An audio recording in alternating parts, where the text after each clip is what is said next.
नमस्कार दोस्तों। तो आज हम इस वीडियो में आपको बताएंगे त्रैमासिक परीक्षा 2022-23 के लिए क्लास 12th के लिए या जो आपका पेपर होने वाला है 11 तारीख को रसायन विज्ञान का मतलब केमिस्ट्री का। उसके लिए हम इम्पोर्टेंट क्वेश्चन देखेंगे और ऐसे क्वेश्चन देखेंगे जो 100% मतलब समझ लेना 100% इनमें से ही बैठेंगे, क्योंकि फर्स्ट जो आपका पेपर था फिजिक्स का बहुत से क्वेश्चन मतलब करीबन आपका 95% पेपर इसी से बेटा मतलब 100% ही बेटा हुआ था अगर आप सही ढंग से देखते तो सबसे पहले मैं आपको बता दूं, फर्स्ट क्वेश्चन है विलयन, आपका जो एक चैप्टर है विलयन, इसके बाद दूसरा है विद्युत रसायन, इसके बाद तीसरा है रासायनिक बलगतिकी, इसके बाद आपका चौथा है डी एवं ए ब्लॉक के तत्व और आपका पांचवा है उप सहसंयोजी यौगिक और आपका छठा है हेलो एल्केन हेलो आयरीन और आपका सातवां है एल्कोहल फिनोल एवं ईथर। इन चैप्टर को आपको पढ़ना है। तो सबसे पहले मैं आपको बता दूं तीन चैप्टर को बता दूंगा और अगर चैप्टर चाहिए आपको तो ज़रूर मुझे बता देना। तो इन तीनों चैप्टर को अच्छे ढंग से इनके इंपॉर्टेंट क्वेश्चन देखेंगे और इनको ही याद कर ले, कोई भी दूसरे वीडियो नहीं देखी। अगर आप इनको अच्छे ढंग से आप देख लेते हो तो मेरी गारंटी है 70 में से 70 नंबर भी लेकर आ सकते हो। तो अच्छे ढंग से आप तीनों पार्ट को अच्छे ढंग से देख लेना। तो सबसे पहले है एकक फर्स्ट विलयन है, तो इसमें बहुविकल्पीय प्रश्न, तो इनका सॉल्यूशन देखेंगे। तो फर्स्ट है गैसों का द्रव में विलेयता का नियम दिया था, तो यह हेनरी ने दिया था। इसके बाद आपका दूसरा है पीतल है, तो पीतल क्या है, तो पीतल एक ठोस विलयन है। इसके बाद आपका तीसरा है अणुसंख्यक गुणधर्म नहीं है, तो इसका आंसर है वाष्प दाब। क्या है, वाष्प दाब।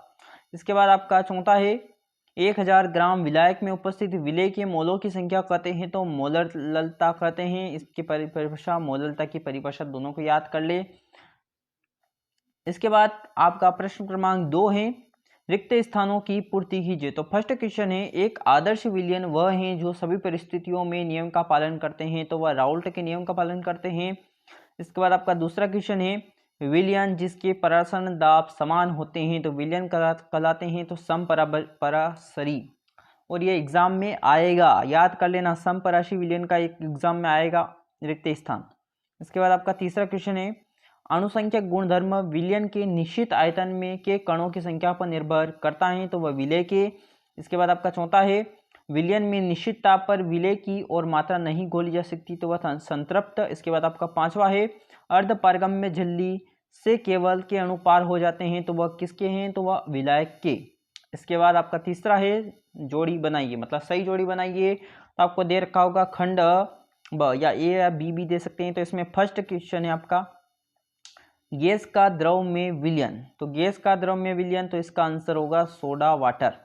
इसके बाद आपका दूसरा है ठोस का द्रव में ठोस का गैस में विलयन, तो इसका होगा आपका धुआं।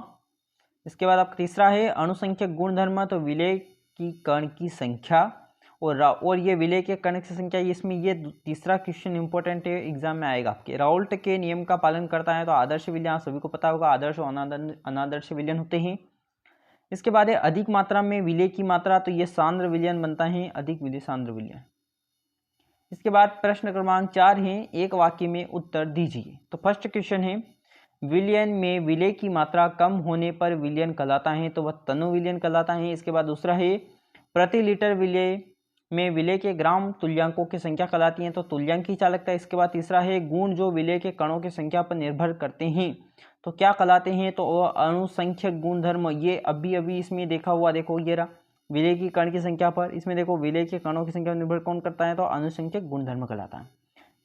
सेम टू सेम है, बस आपको थोड़ा सा दिमाग लगाने की थोड़ी सी जरूरत होगी। इसके बाद आपका चौथा है विलयन के किसी घटक के मोलों की संख्या तथा विलयन के सभी घटकों के कुल मोलों की संख्या का अनुपात क्या कहलाता है, तो आप सभी को पता होगा मोल प्रभाज कहलाता है, मोल फ्रैक्शन कहलाता है, वो इसको मोल अंश भी बोलते हैं एनसीईआरटी में। इसके बाद आपका पांचवा क्वेश्चन है विलयन जो बिना संघट्य बदले एक ही ताप पर आश्रित होता है, तो उसको कहते हैं स्थिर क्वाथी मिश्रण। क्या बोलते हैं, स्थिर क्वाथी मिश्रण। और ये 2018 में एक क्वेश्चन आया था, 2018 का इंपॉर्टेंट क्वेश्चन है ये, और ये आपके वार्षिक के लिए भी इंपॉर्टेंट है, तो याद भी कर लेना इसको। इसके बाद अति लघुत्तरीय प्रश्न में इसमें है विलयन की परिभाषा, तो दो या दो से अधिक पदार्थों के समांगी मिश्रण को क्या बोलते हैं, विलयन कहते हैं। देखो इतनी सरल परिभाषा है। इसके बाद ये सांद्रता के आधार पर विलयन का वर्गीकरण कोई आता नहीं है आज तक, एनसीईआरटी में है ही नहीं ये चीजें। इसके बाद आपका दूसरा है गैसों की द्रव में विलेयता, ये दूसरा क्वेश्चन आ सकता है। असामान्य अणुभार, सबसे इंपॉर्टेंट क्वेश्चन है, असामान्य अणुभार किसे कहते हैं। इसके बाद समपराशी विलयन की परिभाषा भी देख ली आपने। इसके बाद अति लघुत्तरी में जो 3 नंबर के क्वेश्चन आपके एग्जाम में आएंगे, और आपको मैं बता दूं इनमें से कौन सा भी एक आ सकता है, मैं नहीं बता सकता। सबसे इम्पोर्टेंट है मोलरता का एक क्वेश्चन आपके एग्जाम में आएगा, चेंज हो सकती है संख्या पर, इसी टाइप का देगा। फर्स्ट चैप्टर सबसे इम्पोर्टेंट है, दूसरा आपने देख लिया है। इसके बाद मोलरता या मोलरता की इकाई सहित परिभाषा और अंतर दोनों याद कर ले, अंतर भी याद कर ले, आप अंतर भी याद करना है आपको। इसके बाद हेनरी के नियम को याद कर लेना आप, अणुसंख्यक गुणधर्म की परिभाषा मतलब कोलिगेटिव प्रॉपर्टी के बारे में बताना है आपको। इसके बाद इन तीनों को हल कर लेना एक बार। परासरण है, परासरण दाब के बारे में, अणुसंख्यक गुणधर्म अभी हो गया है, और 4 उदाहरण याद कर लेना जिसमें 2 पूछे जाएंगे आपको। अतिपरासी अल्पपरासी विलयन की परिभाषा और विलेयता को प्रभावित करने वाले कारक, देखो ये क्वेश्चन को इंपॉर्टेंट नहीं है, मोल प्रभाव देख लेना एक बार। और द्रव्यमान प्रतिशत, मैं बता दूं इसमें द्रव्यमान प्रतिशत, आयतन प्रतिशत की परिभाषा देख लेना। और अगर आपको इनके सॉल्यूशन भी चाहिए तो आप मुझे ज़रूर बता दें, ऐसे सॉल्यूशन लाऊंगा जो आप अगर पढ़ लोगे एक बार ही तो एक बार में ही आपको याद हो जाएंगे, और आपको वार्षिक तक नहीं भूलोगे उन क्वेश्चन को, ऐसे क्वेश्चन लिखे हुए हैं वो। राउल्ट के वाष्प दाब का अवनमन स्थिरांक, राउल्ट के नियम की सीमाएं बताना है। इसके बाद आपका ये चौथा क्वेश्चन आ सकता है, और ठोसों की द्रव में विलेयता प्रभावित करने वाले कारक और धनात्मक ऋणात्मक विचलन के अंतर बताना है, सबसे इंपॉर्टेंट क्वेश्चन है ये। फिर आदर्श और अनादर्श विलयन के बारे में बताना है। इसके बाद वांट हॉप गुणांक किसे कहते हैं, इसके अनुप्रयोग, ये एग्जाम 2019 में आया था क्वेश्चन, में बता दो भी। स्थिर क्वाती मिश्रण की, ये क्वेश्चन सबसे इंपॉर्टेंट है, और ये दोनों पढ़ने की कोई ज़रूरत नहीं, ये आपके एनसीईआरटी में नहीं है।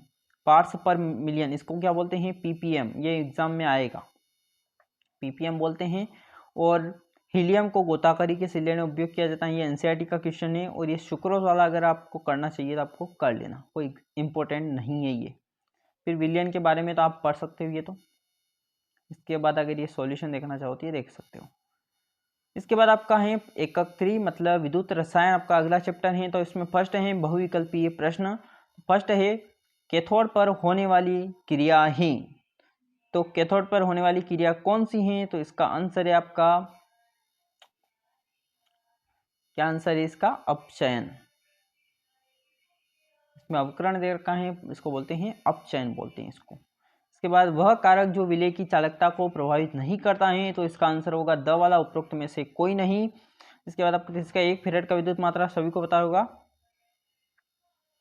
संयुग 500 कूलम, इसको बोलते हैं संयुग 500 कूलम, और एग्जाम में आता है, पूछा जाता है कभी कभी। संचायक सेल में प्रयुक्त होने वाला पदार्थ कौन सा है, तो कौन सा है, तो इसका आंसर आपका है लेड है, और लोहे पर जंग लगने की क्रिया कहते हैं संसारण। विद्युत चालकता की इकाई कौन सी है, तो आपका आंसर है इसका ओम इनवर्स, सेंटीमीटर इनवर्स। इसके बाद रिक्त स्थानों की पूर्ति कीजिए, तो तनुता बढ़ाने पर चालकता घटती है, तो इसका आंसर होगा विशिष्ट चालकता। क्या कौन सी घटती है, तनुता बढ़ाने पर विशिष्ट चालकता घटती है। इसके बाद दूसरा है एस्टिक अम्ल एक विद्युत अपघट्य है, तो वह क्या है, तो दुर्बल विद्युत अपघट्य है, क्या है, दुर्बल विद्युत अपघट्य। फिर विलयन का प्रतिरोध ताप बढ़ने पर होता है, तो क्या होता है, तो वह घटता है। तीसरे का आंसर है आपका घटता है। इसके बाद चौथा है मानक हाइड्रोजन इलेक्ट्रॉन विभव माना जाता है, तो इसका आप सभी को पता होगा, और एग्जाम में मेरी गारंटी है एग्जाम में आएगा, 100% आएगा, गारंटी है ये, 0 होगा इसका मानक हाइड्रोजन इलेक्ट्रॉन विभव। इसके बाद आपका पांचवा है वह युक्ति जिसमें रासायनिक ऊर्जा को विद्युत ऊर्जा में परिवर्तित किया जाता है, तो उसको क्या बोलते हैं, तो क्या कहलाती हैं, तो वह सेल कहलाती हैं। और वे पदार्थ जो जलीय विलयन में अधिक आयनित होते हैं कहलाते हैं, तो क्या कहलाते हैं, तो प्रबल विद्युत अपघट्य। छठे का आंसर है प्रबल विद्युत अपघट्य। इसके बाद आपका प्रश्न क्रमांक 3 है, सही जोड़ी बनाइए, तो दुर्बल विद्युत अपघट्य, तो इसका होगा आपका ब वाला NH4OH। इसके बाद प्रबल विद्युत अपघट्य कौन सा है, तो आप सभी को पता होना चाहिए HCl प्रबल विद्युत अपघट्य है। वो संसारण का क्या होगा, तो जंग लगना। और धात्विक चालक हैं, तो धात्विक चालक क्या है, तो एल्यूमिनियम है। और मानक हाइड्रोजन इंडक्टर मतलब 0 वोल्ट, और एग्जाम में अभी आया हुआ है, रिक्त स्थान में आया हुआ था। इसके बाद प्रश्न क्रमांक 4 है एक वाक्य में उत्तर दीजिए। तो आप फर्स्ट है 2 इलेक्ट्रोडों को संयुक्त करने पर प्राप्त युक्ति क्या कहलाती हैं, तो प्राप्त युक्ति क्या कहलाती हैं, दोनों इलेक्ट्रोडों को जोड़ देंगे तो एक सेल बन जाएगा। प्लस वाला और माइनस वाला, तो दोनों क्या हो गए, एक सेल हो गया और क्या। इसके बाद दूसरा है, दो विद्युत अपघटनीय क्रिया जिन नियमों का पालन करती हैं वे नियम कहलाते हैं। तो वे नियम क्या कहलाते हैं, तो वह नियम क्या कहलाते हैं, तो वह फेराडे के नियम कहलाते हैं। और वह क्रिया जिसमें ऑक्सीकरण अपचयन एक साथ हो, इसका आंसर आप जरूर मुझे आप कमेंट में बताना। क्लास 11th में भी था और क्लास 12th में भी है ये। वह क्रिया जिसमें ऑक्सीकरण अपचयन दोनों एक साथ होते हैं, एक साथ किसमें होते हैं आप सभी को पता होना चाहिए। पदार्थ जो विलयन में आयनित होते हैं कहलाते हैं, तो वह विद्युत अपघट्य कहलाते हैं। विद्युत अपघट्य क्या होता है, तो प्लस और माइनस में अगर टूट जाता है विद्युत अपघट्य होता है, मतलब उनको टूट जाए। वह क्रिया इसमें आयनित होना मतलब प्लस और माइनस, जैसे कि NaCl है तो ये प्लस वाला ये माइनस वाला। तो अगर आपको जैसे कि नमक को इसमें पानी में फिर इलेक्ट्रिक चार्ज करोगे उसमें करंट आएगा, इस टाइप का है। इसके बाद है नियम जिसके द्वारा अल्प विलेय लवण की विलेयता कहलाती है, तो इसका होगा कोलरॉस। क्या होगा, कोलरॉस नियम के द्वारा। इसके बाद आपका छठा है, वह प्रक्रिया जिसमें कोई पदार्थ इलेक्ट्रॉन को ग्रहण करता है तो ऑक्सीकरण कहते हैं। और आपको आंसर बताना है, इलेक्ट्रॉन जो ग्रहण नहीं करता है मतलब इलेक्ट्रॉन त्यागता है उसको क्या बोलते हैं। प्रत्यलघुत्री में ऑक्सीकरण की क्रिया याद कर लेना। अपचयन की परिभाषा, विद्युत अपघट्य, विशिष्ट चालकता, ये सब भी 2 नंबर के हैं, जैसे याद कर लेना, मैं ज़्यादा इतना बताऊंगा नहीं। इसमें इंपॉर्टेंट कौन सा है, विद्युत अपघट्य परिभाषा और विशिष्ट चालकता, कौन सी भी आ सकती है मैं नहीं बता सकता है। इसके बाद अतिलघुत्री में ओम का नियम आपको पढ़ना ही पढ़ना है। विशिष्ट चालकता आपको 100% पढ़नी है। सेल की विद्युत वाहक देखिए क्वेश्चन अभी तक आया नहीं है, पर कोशिश करना त्रैमासिक में आ सकता है, पर वार्षिक में नहीं आएगा। कोलरॉस का नियम जो रट लेना अच्छे ढंग से, इसको तो रट ही लेना, 100% गारंटी है मेरी। मानक हाइड्रोजन विभव इसको भी रटना है आपको। सेल स्थिरांक इसको भी रटना है, ये 100% क्वेश्चन होते हैं। फेराडे के विद्युत अपघट्य के दोनों नियम याद करना है। इसमें प्रथम नियम दे रखा है पर आपको दोनों नियम याद करना है। इसके बाद एक गैल्वेनिक सेल का ये क्वेश्चन देखो 2018 में आया हुआ था, तो याद कर लेना। गैल्वेनिक सेल की सेल अभिक्रिया जो आपका 5 नंबर का क्वेश्चन है। इसके बाद ये क्वेश्चन तो लगातार पूछा जाता है, लगातार जो आपका 5 नंबर का एग्जाम में आएगा, तो याद कर लेना। डेनियल सेल के बारे में पढ़ लेना आप अच्छे ढंग से, कोलरॉस का नियम, और ये आपका हल करना है और ये पढ़ लेना। इसके बाद इन तीनों को अच्छे ढंग से पढ़े, देखो ये इंपॉर्टेंट ही है, इनके अलावा और कुछ नहीं आएगा और ये एग्जाम में भी आती हैं। वार्षिक की एग्ज़ाम अगर तैयारी करो तो मैं जो बता दूं, शायद 1 महीने पहले ही जो इंपॉर्टेंट क्वेश्चन बता दूंगा, उनमें से पूरा पूरा पेपर आपका बैठ जाएगा, तो अच्छे ढंग से करना है आपको। इसके बाद इनमें से फेराडे की विद्युत अपघट्य का आपको करना ही करना है। संचारण के बारे में पढ़ लेना, संचारण के बारे में दोनों को पढ़ लेना। इसके बाद कोई ज़रूरत नहीं कोई भी क्वेश्चन पढ़ने की आपको, और ये आंसर भी दे रखे हैं इसमें।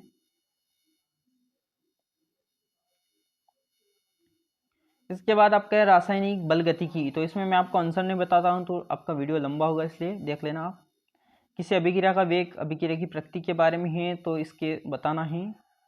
तो इन सभी के आंसर नीचे दे रखे हैं, तो अच्छे से पढ़ लेना, इनमें से ही आएगा, याद रखना। उसके बहुत से क्वेश्चन, मतलब 3 या 4 क्वेश्चन आपके एग्जाम में आएंगे, बहुत मतलब रिक्त स्थान के और सही जोड़ी के भी आएंगे इसमें से, तो याद कर लेना, एग्जाम में आते हैं इसके क्वेश्चन। जैसे कि ये क्वेश्चन सबसे इंपॉर्टेंट है, हर साल आता है। रासायनिक अभिक्रिया की दर किस पर निर्भर करती है, आपको सभी को पता होना चाहिए, तो पढ़ लेना इनको।